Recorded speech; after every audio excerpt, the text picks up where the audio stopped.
sexual, horror o droga na hindi angkop sa mga bata. Sa mulingang pagbangon ni Jenny, ay dito naman ngayon ipakikilala na ni Miss Vanna ang napakalaking producer at songwriter na husband nito na kung saan magiging pabigat kay Dara dahil nang malaman nga ni Dara ngayon na nakauwi na ng ibang bansa, ang asawa nitong si Miss Vanna ay mas lalong lumikot ang isipan ni Dara. At dahil nagkaroon nga ng relasyon ang asawa ni Miss Vanna dito kay Dara noon, ay kukunin nga ni Dara ang pagkakataon ngayon para tuluyan ng tuldukan at hindi na makabangon si Jenny. Tatakutin lang naman ni Dara ang husband ni Miss Vanna na kung hindi ito makikipagtulungan sa kanya para pigilan ang pagsikat nitong si Jenny, ay ilalantad umano ni Dara ang katotohanan hinggil sa tunay nilang estado at ang pagkakaroon nila ng anak na itong si Megan. Wala namang kamalay-malay ngayon ang asawa ni Miss Vanna na sumikat pala talaga itong si Dara. Ngunit anya pa nito na hindi na kailangan pang takutin ni Dara ang asawa ni Miss Vanna sapagkat wala siyang dapat patunayan. Kaya naman tila bigo itong si Dara na kumbinsihin itong asawa ni Miss Vanna. Samantalang unti-unti na ngang nakakabangon itong si Jenny mula sa kanyang pagkakadapa sa tulong na rin nitong si JC.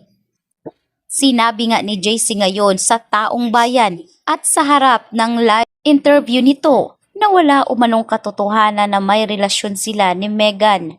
Naaawa nga raw umano siya kay Jenny. Ganun pa man ay humihingi siya ng tawad kay Jenny at dito na rin kay Megan dahil sa pagpapakatotoo ngayon nitong si JC. Galit na galit naman itong si Megan nang makita niya ang naturang live interview na kung saan nagawa nga ni JC bisitahin itong si Megan sa kanila sa Yumi House para humingi nga ng tawad. Ngunit hindi na rin tinanggap pa nitong si Megan ang paghingi nga ng tawad nitong si JC.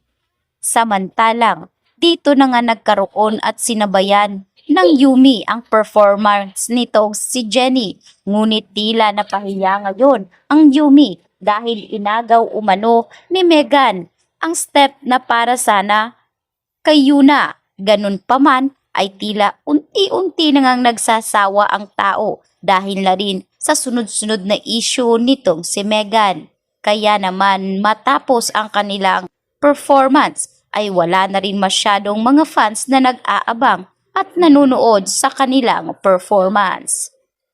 Sa kabilang banda, dito naman ngayon gagawa at gagawa ng paraan itong si Dara para hindi nga matuloy ang pag-angat nitong si Jenny. Kaya dito niya susubukang kumbinsihin at tawagan ng asawa ni Miss Vanna.